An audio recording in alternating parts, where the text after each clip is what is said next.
Welcome to Breaking Green, a podcast by Global Justice Ecology Project. On Breaking Green, we will talk with activists and experts to examine the intertwined issues of social, ecological, and economic injustice. We will also explore some of the more outrageous proposals to address climate and environmental crises that are falsely being sold as green. I am your host, Steve Taylor. The notion of humanity reaching the stars in a conquest of space is a modern mythology. It is part of our collective imagination and is infused in our culture and politics. Increasingly, billionaire technologists insist that in order for our species to survive, we must inhabit alien worlds, such as Mars. But is there really an alternative planet for humanity? Or are we deluding ourselves with dreams of alternative worlds for humankind that are based on faulty assumptions? In this episode of Breaking Green, we'll talk with Dennis Meredith, author of the new book Earthbound. Meredith argues that current science indicates that humans are fundamentally unable to survive long-term deep space exploration, and that its promoters are ignoring research that clearly shows humans are an earthbound species despite visions of reaching the stars. He is author of numerous books, including How to Reach Key Audiences to Advance Your Work, The Climate Pandemic, How Climate Disruption Threatens Human Survival, and Earthbound, The Obstacles to Human Space Exploration and the Promise of Artificial Intelligence. Meredith holds a Bachelor's of Science degree in chemistry from the University of Texas and a Master's of Science in Biochemistry and Science Writing from the University of Wisconsin. Dennis Meredith has worked as a science communicator at leading research universities, including MIT, Caltech, Cornell, Duke, and the University of Wisconsin. Dennis Meredith, welcome to Breaking Green. Thanks so much for having me, Steve. It's a pleasure to be here with you. It's a pleasure to have you. I've read your most recent book, Earthbound, and I will tell you it addressed some topics I have been thinking about for some years. For many decades, there's been this mythology, this hope, or this narrative that humankind is going to go to other planets and maybe other stellar systems, become a multiple planet species. But you take a position in your book that there are hurdles that make that very unlikely, if not impossible. So what brought you, Dennis Meredith, to write such a contrarian book? Well, first of all, I am a big space buff. I watched, when I was at Caltech, I watched the Voyager flybys. I've seen the space shuttle land. I've gone to the NASA visitors centers, and I've watched the video of happy astronauts in space. And that was what I brought to the book. But then I decided, let's just take a look at the science. Let's take a look at what the research really says about what whether there are obstacles to humans going into deep space. Now, I should contrast deep space with orbital space around the Earth. That's a protected harbor. It's protected from radiation. Because of the Earth's magnetosphere, and it's protected from isolation because astronauts can get back home pretty quickly. So, okay, I wanted to know what was happening in deep space. Well, deep space is impossible for people to survive. The radiation is far more intense. Gravity, weightlessness. You have to deal with weightlessness for decades. I mean, for many years, if you're on a long mission, there's toxic chemicals in the spacecraft. You can't take a bath. You're psychologically isolated. And so my conclusion, which surprised me, frankly, once I went into the literature, was that every organ in the human body is damaged by being in deep space from weightlessness and radiation and toxic chemicals. So that was the conclusion I came to. Then I went and looked at what NASA has been saying, and they sort of glossed this all over. As I said, there are these really merry astronauts in the space station that are very happy and so forth.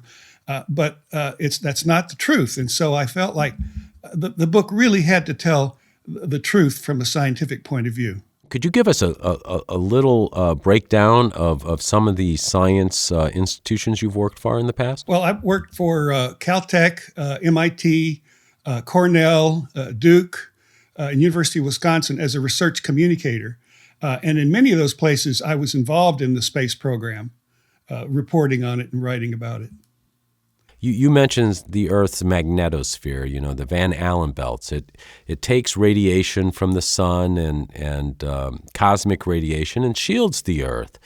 And that's generated by a liquid metal iron core in the Earth. There is no such core in Mars. There is no such shielding from radiation on the surface of Mars and then getting there. So I really think we should start off by talking about the elephant in the room and what no one really ever talks about. And if they do, they say, oh, well, this problem will be solved.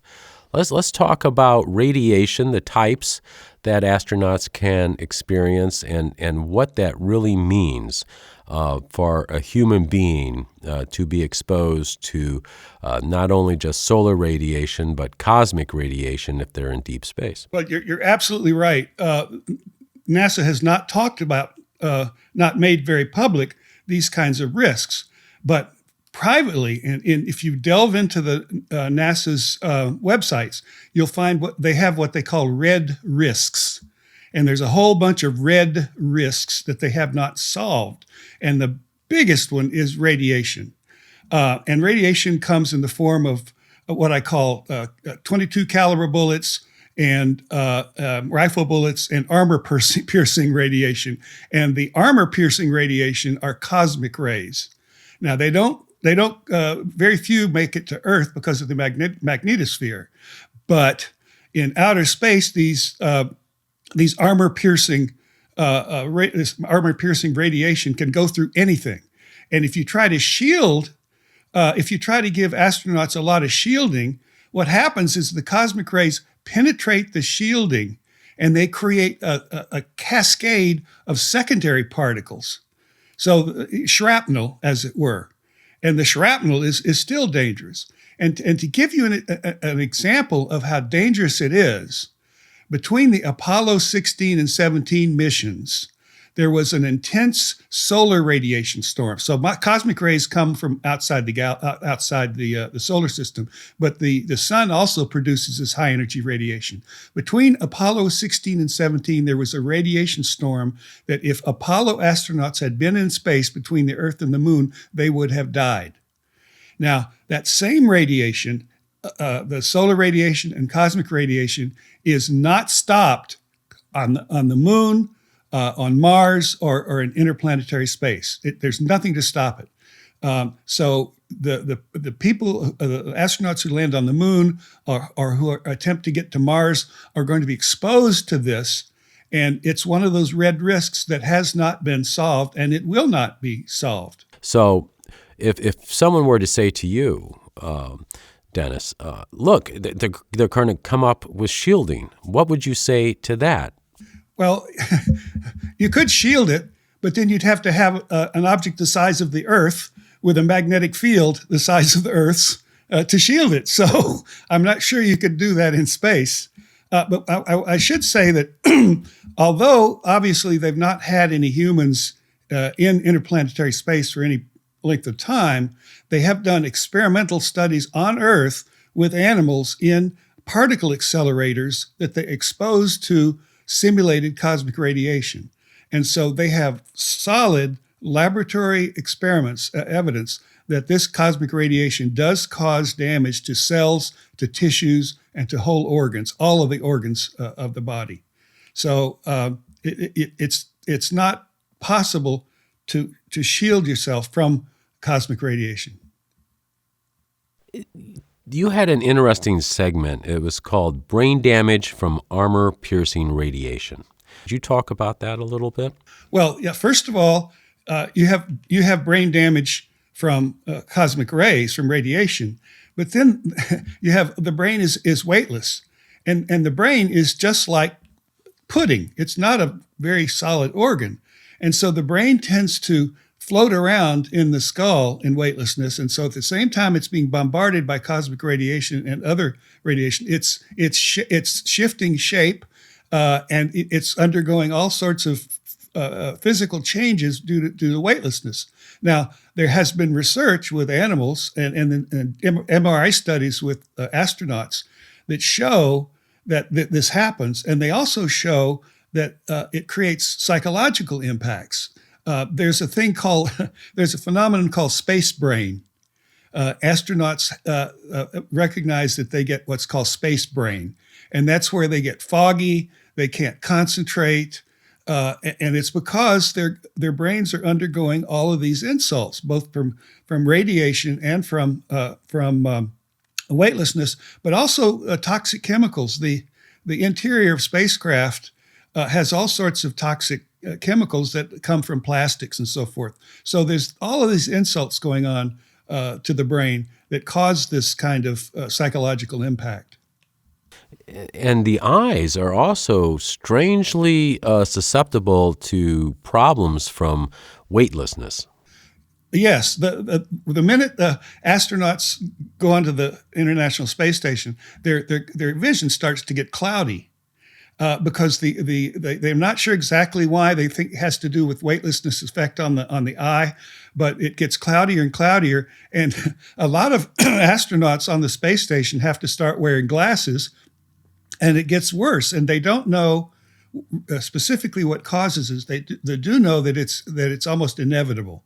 So you have a situation where astronauts who go on deep space missions or to the moon, their eyes are going to get more cloudy. They may even go blind. They're not sure what's going to happen. And also they undergo these brain changes too. So imagine an astronaut who has been in space for 9 months with all these insults, and then they have to land on Mars, and their bones are weakened, their muscles are weakened, their brains are not working right, they can't see very well, and instantly they have to transition to a functional status and wearing a 100-pound spacesuit and going out and doing things to survive.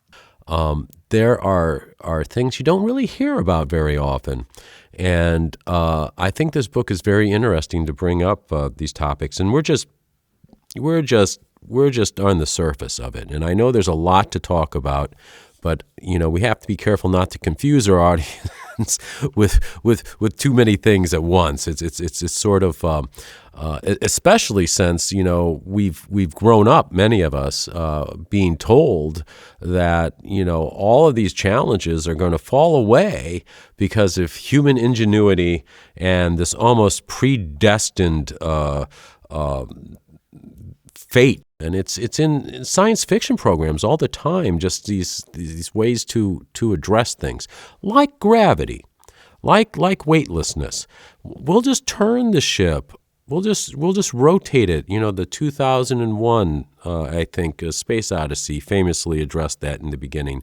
And a lot of people know that if you're in a rotating vessel, it can simulate gravity. Why can't that be used on a trip to Mars, Dennis?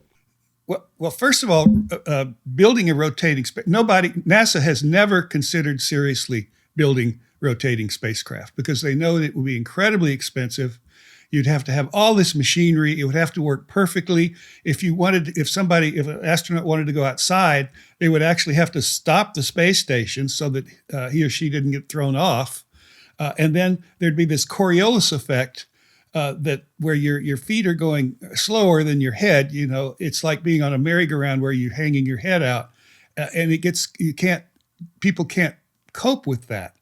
And so nobody has ever seriously considered artificial gravity. If you wanted to have artificial gravity work, you'd have to have a space station the size of a city to get rid of the Coriolis effect and deal with it. But it's just not considered practical at all. Right. I mean, that seems like a simple solution, but engineering-wise, that's huge. Economics-wise, that's huge. And then let's say you want to have a colony on Mars. You still have reduced gravity on Mars and definitely on the Moon. What is Mars? Is that 40%. 70%? What is 40%. 40%, that's not weightless, but that's going to probably have an effect on human beings living there for an extended period of time. Actually, yes, absolutely. They're not sure that people can even survive well at 40% gravity, because we evolved in 100% gravity.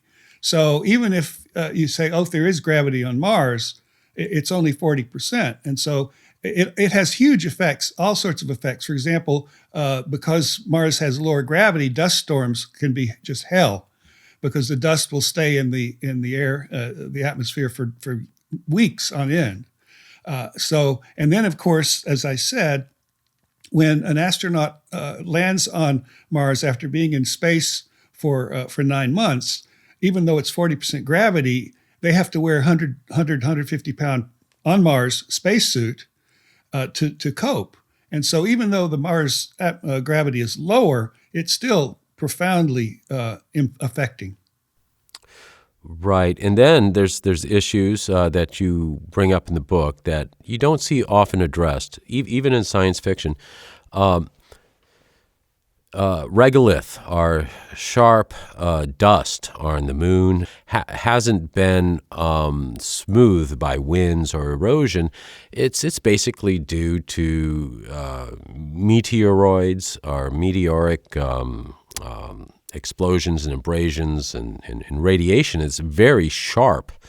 And there's a lot of experience from the lunar missions when it comes to how abrasive it is for suits during these short missions. Now, this lunar dust just degrades spacesuits. That it's very hazardous to humans. So could you talk about the dust hazards that we really don't see a lot about? Yeah, they've really dismissed. They've downplayed the dangers of dust, but the Apollo astronauts noticed that they all got lung problems from the dust, and they all got what they call lunar hay fever, and also it began to abrade their suits.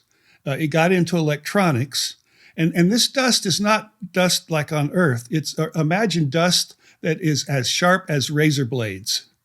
And they also have really weird problems because of the gravity on Mars. They get what they call dust bullets. If a large spacecraft lands on the moon, the explosion of dust and rocks and so forth can send rocks at high speeds across the whole lunar surface. So if you're near a spacecraft that's landing on the moon, you could have something that did damage to your suit or to the habitat. So they have dust bullets on the moon. Well, Mars is terrible in another way. The dust on Mars has been smoothed by the winds, but it's toxic. It has chemicals in it that are toxic. So the whole business of in the Martian, where he was growing potatoes on Mars, he would have been poisoned immediately by the poison in the dust. Yeah, in the book, I think you say that it's a class of perchlorate. Perchlorates, yes. So there's actually a lot of perchlorate in Martian soil, and that's another toxic aspect. You don't hear about that. You don't hear about the radiation hazard, the perchlorate. Now, let's just talk about distance and time. I mean, for our Mars mission, and Mars is relatively close, right? I mean, we're not even talking about interstellar, which, I mean, that's a whole other category of not going to happen. And in my opinion, there's the economics is not there, just the distance. But let's just talk about with these concerns of radiation, a toxic environment, microgravity, or what we call weightlessness, and the distance and time it takes to go from Earth to Mars. It's not a straight shot either. I mean, you look at Mars, you say, oh, that's so far away. Orbital mechanics is such that, and the energy that you use to get off the Earth, you're going to have to take these long trajectories, and we don't need to get into it, but you got the conjunction class and the opposition class launches, all that type of stuff. But what's the average trip look like, or what's an optimal trip look like to Mars? What's the amount of time and before you get there, and then how long do you have to stay on the surface if you land, and not an orbital mission around Mars, but if you land, you're going to have to wait for another launch window. So what does an optimal trip to Mars look like, and how long would a human being or a group of human beings have to endure these hazards if they were on such a trip? You'd be in your spacecraft, which would be the size of a motorhome, with several other people, 3 or 4 other people, for 9 months. There are no windows because there's nothing to look out at. You're weightless. You're being exposed to gravity to weightlessness for that 9 months. You have to eat packaged food. You can't take a bath. It really gets smelly in there. And then you get to Mars, and you go down to the surface, and you have to be there for a month. That's one of the types of missions. So you have to deal with being at 40% Earth gravity for a month inside a spacesuit or inside a habitat, and then you have to take off again and have another 9 months back to Earth. And so it's just at this whole time you're exposed to, except when you're on the Martian surface, you're exposed to weightlessness, you're exposed to toxic chemicals, you're exposed to radiation, and you also have to cope with alarms that require you to fix the spaceship. And the ISS has several dozen alarms a year where they have to fix the ISS or die. So you have to carry tons and tons of of spare parts, tons and tons of food. You have to figure out how to get rid of your waste and so forth. So it's just it's hell in space. You have this radiation. You have the normal psychological effects of being cramped into these quarters with other people. But then you have, psychological degradation is expected from radiation, weightlessness, vision problems from microgravity or weightlessness. Then the alarms. Then all these things that have to be addressed, these repairs. You're going to have to do it in a degraded state. Yes, and in fact, it's impossible, at least to my mind, to train astronauts to handle all these things. There was one study that said that astronauts that are supposed to go to Mars need to learn 2,000 skills, and even the astronauts that go to the ISS, they've said, I was supposed to do something, but I completely forgot how to do it because I was trained years ago. And thus I need to rely on the people on the ground. Well, you can't rely on the people on the ground when you're in mid-flight to Mars because the delay and so forth, and you're stuck. You can't turn around and go back because you're on this trip toward Mars that will take you there. And the only thing you could do would be to loop around the planet and come back, but that would still be another 9 months. So it's just an unsolvable problem, in my opinion. And one thing I would suggest people watch is when somebody comes back from the International Space Station, you will never see an astronaut get out of the capsule and walk away. They put them on a stretcher because when you come back from Earth, from the ISS, you are crippled. You can't see very well. Your brain is foggy. Your bones and muscles have deteriorated. And so NASA does not very often show what happens when an astronaut actually gets out of a capsule and goes onto that stretcher. Let's say we say, okay, we can send someone to Mars, land, and even get them back. Let's say that's, and you're saying, no, space is a serial killer. There's all these problems, and the synergistic effect of all these problems just makes it a non-starter. And I tend to agree with you. I definitely wouldn't want to be on the mission, and I don't know if it would be ethical to send anyone on that mission, as you raise in your book. But let's say you can do that. This notion of having a colony on Mars, or that humans are going to adapt to other planets, looking at just this, It's a Yeah, crazy absolutely. notion. Even Elon Musk has said that a colony on Mars would cost $1 trillion. Now, I should also add that I did a section on what it would be like to be a colonist on Mars. You would be you would constantly require supplies from Earth because you wouldn't be able to grow food on Mars because you'd need acres and acres and acres of enclosed growth chambers to grow for a minimal number of people. You'd need specialized plants, you need specialized equipment, you need to recycle everything. So you'd have to have a constant supply of food and spare parts. So a Mars colony would be constantly in danger of collapse because they would require this constant supply of equipment and food. So no viability there. I mean, the argument of Musk's, though, on the other hand, is if we don't become a multi-planet species, and I think he's ripping off other people when he comes to saying this. I mean, it's part of old Rand reports and stuff, Werner von Braun, whatever. If we don't become a multi-planet species, we face extinction. Well, human beings aren't going to be viable, and autonomous on an alien planet. Given it's just not going to happen.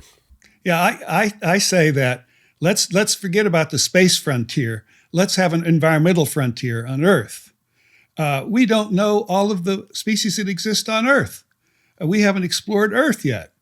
So let's explore Earth. If you go to Google and you type in new species discovered, you will find all sorts of stories about new species constantly being discovered on Earth. So my takeaway message for my own personal feelings is let's finish exploring Earth. Let's have an environmental frontier where we concentrate on Earth. We concentrate on preserving Earth and understanding Earth before we spend tons and tons and tons of money sending astronauts on a one-way trip, and I'm afraid it would be a one-way trip to another planet. And then they talk about terraforming Mars. Well, that's first of all, nobody's figured out how to do it, and secondly, it would take centuries to do, and it probably wouldn't work anyway. Well, you're not going to create a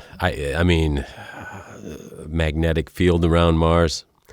I don't know. And how long have they been talking about this?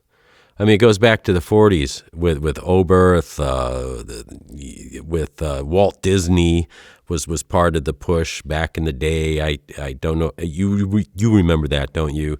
Werner von. I was a big fan back then of Werner von Braun and Disney and so forth. Yeah, there are what I call cosmic cheerleaders that really are advocating Mars, and this includes people, the billionaires. It includes profit-seeking corporations. It includes NASA itself. It includes these space advocates and so forth. And it's basically just hand waving that they want to go do this. But the hard numbers are that it would cost $210 billion to mount a Mars mission. And it's just why it's not worth it. Let's spend the $200 billion on Earth, where it'll do some good. I really, this jumped out at me in your book. I love this. You wrote, I would argue that admitting that we are deeply dependent on our home planet would help us develop a productive humility that would make us value our planet more. There is life in the solar system, and it's here. And let's explore Earth. Let's value Earth. You mentioned intelligent life. It's here on Earth. I mean, it's almost like we also assume that there's just intelligent life all over the place. How do we know that intelligence is a convergent evolutionary phenomenon? I mean, maybe there is life elsewhere, but maybe intelligence is just not all it's cracked up to be. Maybe it's not adaptive in a lot of places or anywhere else. We've been searching for a long time, and there's the Fermi paradox. The nuclear physicist Fermi said, well, if there is intelligent life elsewhere, where are they? Why haven't they contacted us? Where are they? Yeah, exactly. So, I have to assume that somewhere in this vast universe there is intelligent life, but I don't know if it's a survival trait yet.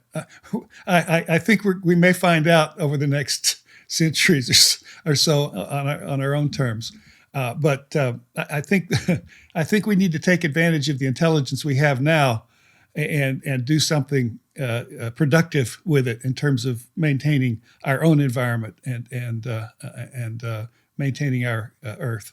I do want to be fair to you. You are an advocate for space exploration, robotic, going out into space, but using, robotics that, sending humans. Why? Why? If you can send probes, why send humans? It just increased the cost. It's just this romantic notion. But there was talk that, as things evolved, well, you're not going to get funding unless you have the humans involved, no Buck Rogers, no bucks. Thought on that? Yeah, no Buck Rogers, no bucks. Well, I had this great idea, though. I think we need to concentrate on artificially intelligent robots and send them everywhere in the solar system to explore, and have a high speed, high bandwidth connection to Earth to send the data back, and create a virtual cosmos, a virtual reality cosmos, so that everybody on Earth could walk on Venus. We could explore Martian caves. We could go into the sub-ice oceans of Europa. And so that's what I think. We're tool makers. Let's make the tools to explore the solar system. And NASA's already doing that. They're kind of not making it obvious that's what they're doing. But there's some really cool robots that they're developing that are actually going to be launched soon.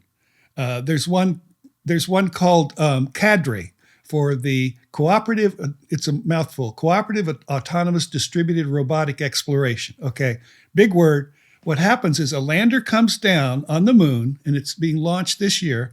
A lander comes down. It lowers these little wheeled robots, 3 of them. And they go scurrying across the lunar surface and mapping it using ground-penetrating radar, but they're cooperating with each other. It has nothing, they don't even consult with humans. They're talking to each other and saying, okay, you go over here and you go over here and I'll go over here. So that's the kind of thing that can be done with artificial intelligence. And we all know that artificial intelligence is exploding on Earth. Well, I think we need to apply it to the solar system. Yeah, there may be a good job for artificial intelligence. We just did a show on how they're using it for genetic engineering, and very, very dubious of that project. And also the AI, it really robs or steals or uses a lot of energy, and it is not free. But I do hear what you're saying. Let's do space science if we're going to do that. But why do we need this infantile notion of Buck Rogers? Yeah. I'm advocating what I call neuronauts. And neuronauts are artificially intelligent spacecraft and landers that work with scientists on Earth, and they collaborate. And the scientists on Earth say, okay, listen, we need to find out this. And the artificially intelligent lander or rover or spacecraft says, okay, I'm going to do it this way, all right? And the scientist says, well, okay, go ahead. And it goes and does that. And there's another really cool robot that's going to be launched in 2028 called Dragonfly. And it's going to land on Titan. And it looks like this bobsled with propellers. And Dragonfly is going to decide for itself where it wants to go. And Dragonfly is going to say, okay, the scientists are going to say, look, we need to find out this, this, this, and this. And Dragonfly will say, okay, then I'm going to go up in the atmosphere of Titan. I'm going to go around and I'm going to look for a spot that's going to help answer that. And I'm going to land and I'm going to take samples and drill and so forth. And then I'm going to go over here and then I'm going to go over here. And it's going to do it on its own. So the bottom line is NASA is already doing this. And let's take this massive budget that we're spending on landing a few humans on a radiation blasted surface and instead spend it on these artificially intelligent robots that are going to get far more information, data, and send it back to Earth and then let us experience it for ourselves. And let's keep all artificial intelligence robots on other planets and moons of other planets. We could agree on that. We could agree on that. Let's put it that way, Dennis. I absolutely agree. Because there's some aspects to AI that are a little scary too, Yeah. Yeah, I agree. March 31st is the release date. So how would anyone find out more about this book or how to get it? It's on Amazon, and there's a website, earthboundthebook.com, that has a table of contents, the introduction, the references. And I should say that one of the reasons that I made it a pretty rigorous technical book is that I didn't want people to say, well, you're just hand waving, you don't have the data. So it has 644 references to scientific papers, so that any scientist who says that I don't know what I'm talking about can go back to the scientific papers and reports that I cite.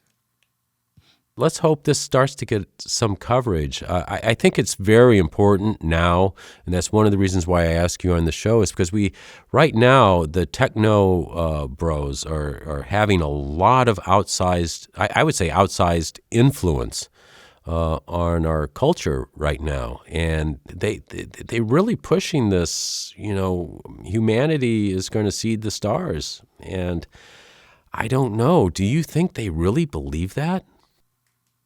Well, they do, but I've seen some cracks in the facade. I see that Musk has just opened requests for proposals to study the biological and physiological effects of space, and he's just starting. I think he won't. They're not saying this publicly, not saying it out loud, but I think even Musk is beginning to realize these huge obstacles that he faces. So even though he's a rocket man, I think he's having a little, or at least SpaceX is having a little some second thoughts, or some more sophisticated thoughts about what the effects of space are. Now that we're talking about it, I think maybe Musk could try. I think Musk ought to try to get that. If it's Musk who's going, I'm all behind it. You're not going. I know you're going to remain obscure. Yes, I am. Dennis Meredith, thank you for joining us on Breaking Green. My pleasure, Steve. And again, thanks so much for having me on. You have been listening to Breaking Green, a Global Justice Ecology Project podcast. To learn more about Global Justice Ecology Project, visit globaljusticeecology.org. Breaking Green is made possible by tax-deductible donations by people like you. Please help us lift up the voices of those working to protect forests, defend human rights, and expose false solutions. Simply text GIVE, G-I-V-E, to 1-716-257-4187. That's 1-716-257-4187.